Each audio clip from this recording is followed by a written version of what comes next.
শরীফ ওসমান হাদি এখন বিদেশের মাটিতে সিঙ্গাপুরে। আল্লাহর বান্দা সিঙ্গাপুরে আছে, চোখ খুলে তাকাইছে। সুবহানাল্লাহ বলেন না, আরো জোরে বলেন। আল্লাহর বান্দাকে আল্লাহ যদি চায় আবার সুস্থ করবে। মুসলমান ইমানদার চিন্তা করছেন, আল্লাহ পাক আমার হায়াতের মালিককে বলেন তো, বলেন মরণ কার হাতে? আল্লাহ যদি চায় বাঁচাবে, আল্লাহ যদি চায় মারবে। আল্লাহর হাতে সব, আল্লাহর হাতে সব। আল্লাহ আমার রব, ওই আল্লাহ আমার রিজিকের ব্যবস্থা করবে, আল্লাহ আমারে খাওয়াবে, ঠিক কিনা? ও কলিজার টুকরা যুবক, কথাগুলো গভীর মনোযোগ দিয়ে শুনবেন। গুনাহ করবেন না, গুনাহ ছেড়ে দেন। কবে জানি মরিয়া যাব কারো জানা নাই। আজকে মরিয়া গেলে কালকে দাফন হবে। লা তাজিরু ওয়াজিরাতুম বিজরা উখরা। আপনার কবরে আপনি যাবেন, আমার কবরে আমি যাব। আপনার হিসাব আপনি দিবেন, আমার হিসাব আমাকেই দেওয়া লাগবে। ওয়া কুল্লুহুম আতিহি ইয়াউমাল কিয়ামাতি ফারদা। সূরা মারিয়াম 95 নম্বর আয়াত আল্লাহ বলে, হাসরের ময়দানে সব মানুষের হিসাব আমি আল্লাহ একা একা নেব। ওই দিন তোমার দল, তোমার নেতা, তোমার সাথে কেউ থাকবে না, তুমি একা থাকবে, আল্লাহ একা থাকবে। আমলনামাগুলো ওই দিন বাইর করে দিবে। আল্লাহ বলবে, বল তুই জান্নাতি না জাহান্নামী? আমরা বলবো, আল্লাহ আমরা জান্নাতি, আমরা মুসলমান, নামাজ পড়ছি, রোজা রাখছি, হজ করছি, যাকাত করছি, ইসলামী আন্দোলন করছি, সুদ ঘুষ খাই না। আল্লাহ এবার আমলনামাগুলো বাহির করবে সব। ফারদা, হাসরের ময়দানে সব আমলগুলো আল্লাহ যখন বাহির করবে, আমরা অবাক হয়ে যাব। কোন দিন কোথায় কি আকাম করছি, আমরা অবাক লজ্জিত হয়ে যাব। আল্লাহ বলবে, জাহান্নামে চলিয়া যাও, যাও যাও। হাসরের ময়দান শেষ হয়ে যাবে, আস্তে আস্তে গুনাহগার গুলো জান্নাতে চলে যাবে। একজন আল্লাহর বান্দা জাহান্নামের তলদেশে থাকবে। আল্লাহর কত দয়া, কত মায়া। গভীর জাহান্নামের গর্ত থেকে ডাক দিবে, আল্লাহ ইয়া রহমান ইয়া রহিম ইয়া সত্তার ইয়া দুল জালালি ওয়াল ইকরাম। কথাটা মনোযোগ দিয়ে শুনবেন। সবাই জান্নাতে চলে গেছে, একজন গুনাহগার শুধু জাহান্নামের ভিতরে, জাহান্নামের তলদেশে বসা। ইয়া রহমান ইয়া গফুর বলে ডাকতেছে। আল্লাহ বলে, এই বান্দা আমারে ডাকোস কেন? সুবহানাল্লাহ বলেন। জাহান্নামে কেউ নাই, শুধু উনি একা। ডাকোস কেন বল? বলে, আল্লাহ আমি তোমারে ডাকি, আমি তো আগুনে পুড়ে পুড়ে কয়লা, এত কয়লা হয়েছি, আগুনের তাপ লাগে না। আমি তোমারে ডাকি, তুমি রহমান, তুমি না দয়াবান, তুমি সত্তর, তুমি তো ক্ষমাশীল। আল্লাহ বলে, তুমি কি জান্নাতে যেতে চাও? বান্দা বলে, আল্লাহ আমি তো নেক আমল করি নাই, কেমনে জান্নাতে যাব? আল্লাহ বলে, এই যে আমারে ডাকলা, আমি আল্লাহ তোরে ক্ষমা করে দিলাম।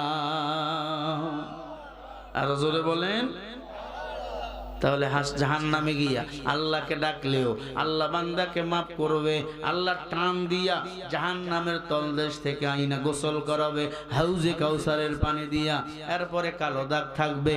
আল্লাহ বলে, ফেরেশতা একে দেখে মানুষ তো হাসবে, ও ফেরেশতা একে তুমি জান্নাতের পানিতে গোসল দাও, আমি আল্লাহ একে সুন্দর করে জান্নাতে দিতে চাই।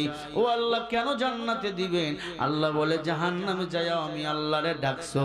ও আল্লাহর বান্দা, এই দুনিয়া নামে পরীক্ষার হল, এখানে এই আল্লাহরে যদি ডাকতে পারি, আল্লাহ জাহান্নামী বানাবেন না, আল্লাহ জান্নাতি বানাবে, কোনো সন্দেহ নাই।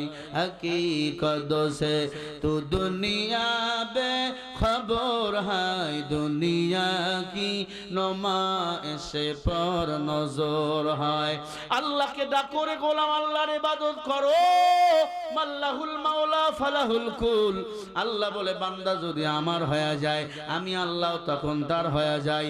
আল্লাহর বান্দারা কান খাড়া করে কথা শোনেন। আল্লাহর হাবিবকে এসে আবু জেহেল বলে, ভাতিজা বলো মূর্তি কি কথা বলবে? আল্লাহর হাবিব বলে, চাচা মূর্তি কেমনে কথা বলবে?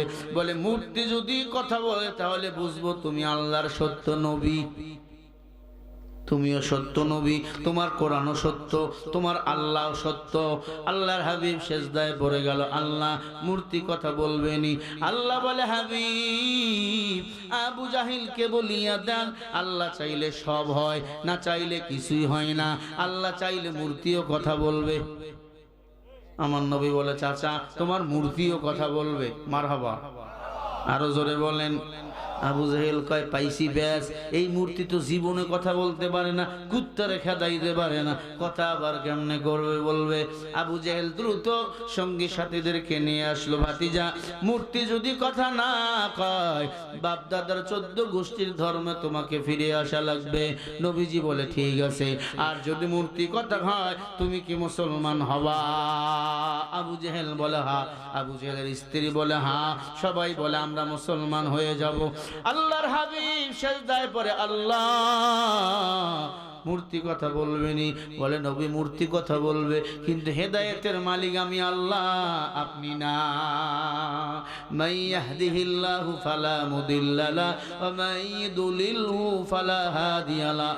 বলেন হেদায়েতের মালিক কে? এত বয়ান হয় প্রতিদিন, গড়ে প্রতিদিন 10,000 মাহফিল হয় বাংলাদেশে। একটা করে মানুষ যদি হেদায়েত হতো ভাই, 10,000 মানুষ প্রতিদিন হেদায়েত হতো, মসজিদে জায়গা হতো না। এরপরে মসজিদে মানুষ কম না বেশি? কম। বয়ান করে লাভ নাই। দেশের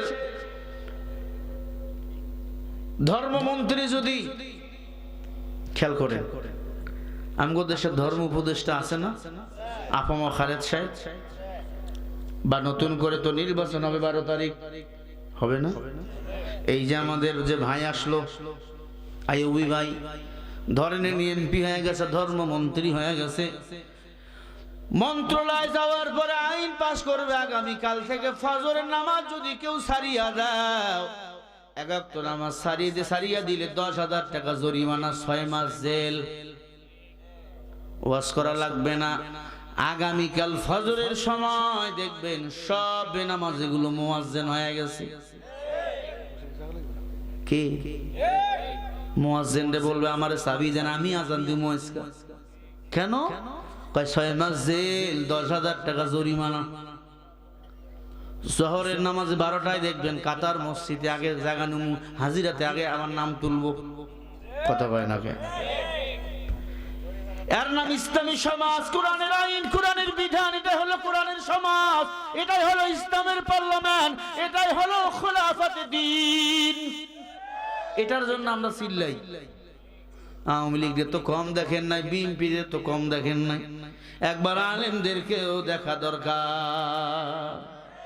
এবার অনেকের চান্দি গরম, হুজুর দিলেন তুমি জাস্ট গরম কইরা।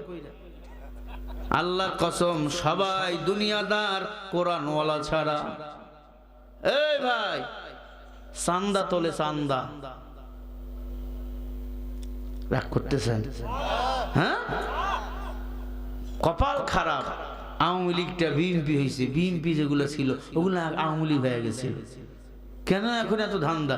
করতাম আমি আওয়ামী লীগ, এখন করি বিএনপি, আগামীতে হতে পারি যদি একজন এমপি। এটাই হলো আমার ধান্দা। এটাই কি ধান্দা? আমাদের ধান্দা হবে, আমাদের জ্ঞান হবে, আমরা কোরআন দিয়ে রাষ্ট্র চালাবো। আজকে যদি তারেক রহমান বলে আমরা কোরআন ক্ষমতায় গেলে কোরআন দিয়ে রাষ্ট্র চালাবো, আল্লাহর কসম আমরা ইসলামী দলগুলো তাদের সাথে এক হয়ে তাদের কথা মতো আমরা নির্বাচন করে তাদেরকে নির্বাচিত করব। কিন্তু কোরআন দিয়ে তো রাষ্ট্র চালাবে না, তাদের সাথে আমাদের কোনো সম্পর্ক। আল্লাহ সঠিক বুঝদান করেন, আর জোরে বলেন না আমিন। মুসলমান ইমানদার,